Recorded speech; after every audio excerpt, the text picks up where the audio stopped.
30% of your visitors prefer audio. Take action. About 30% of the general population learns by listening. They are best served by hearing information through oral material such as conversations, debates, or lectures. Furthermore, they are quite effective at it as they are able to recall up to 75% of what they've heard. So, two things immediately stood out for me. Audio is the preferred intake method. Recall is through the roof. Now, I dug a little deeper and it turns out that the stat provided is a little vague without a clear point of origin. The plot thickens, eh?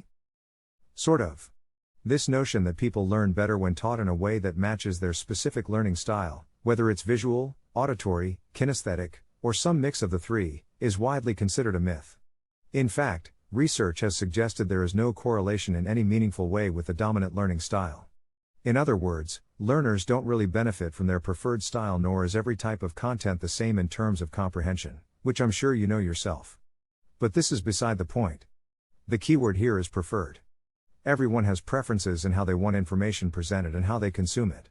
If 30% of the general population prefers an audio content intake, the implications are huge. In a world where 75% of the US 13-plus population or 212 million people are monthly spoken word audio listeners, and 45% or 127 million people are daily spoken word audio listeners. Audio captures 31% of media consumption. Digital audio will account for 11.7% in 2021 or 1 hour and 34 minutes per day. And so on. It's clear that audio content is more relevant and omnipresent than it has ever been. As it continues to play a big role in our daily media diet, it keeps on growing. Heck, only a few days ago, we at Trinity Audio reached an amazing milestone: 1.7 million weekly listeners on our partners' sites. https://www.linkedin.com/post/Ron Jaworski 7A37112B_audio milestone listening activity 6,871,267,297,533,952 GHHC. There is plenty more interesting data I could bombard you with, but all of it points to the same thing: the importance of audio experiences. Audio experiences as an answer. One logical conclusion is that if your content is being overlooked or underperforming, it's time to package it differently. Notably, get it ready for eardrums. The simple truth is that audio is where people are hanging out these days. More and more are joining each day, moving away from screens and into the comfort of the screenless media landscape.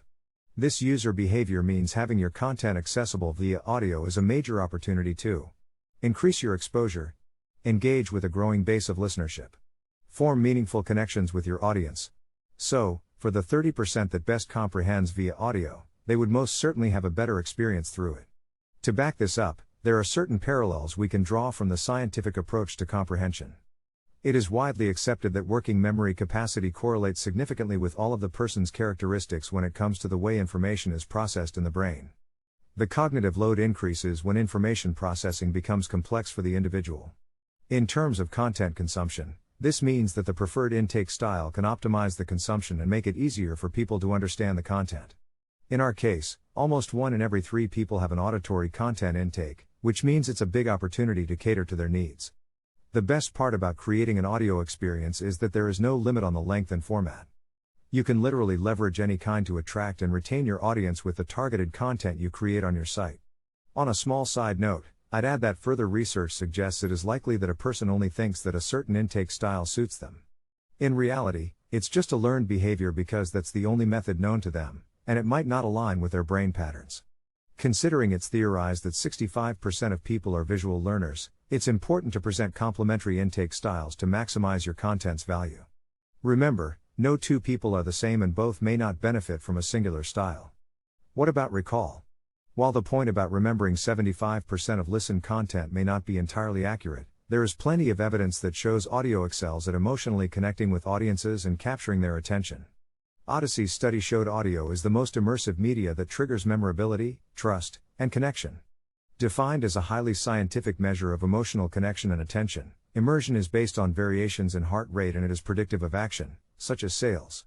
By measuring heart rate changes, the study learned how content triggered audiences' brain activity and drew them into experiences. On a 1 to 100 scale, where the higher the number, the more immersive the experience is, audio came out on top. It delivered an immersion index of 57, beating ad-based video on demand that scored 54, digital video with 54, linear TV with 52, and social media with 52. So, audio has a proven ability to hook audiences and hold their full attention. With earbuds, for example, the experience is so intimate that brands are literally inside a listener's head, so when they are talking about something in the audio environment, they really have the awareness of their audience. It works for advertising purposes, too. According to a study by Spotify and NeuroInsight, digital audio and ads seem to generate more engagement and emotional activation than other forms of media. Researchers took real-time readings of the brains of people listening to different kinds of music accompanied by ads. They found out that digital audio was more likely to engage long-term memory for both details and past memories, as well as increase the emotional intensity, more than radio, TV, social media or digital video. In fact, 93% of the brain's measured engagement with the musical or podcast content transferred directly into engagements with the ads that followed.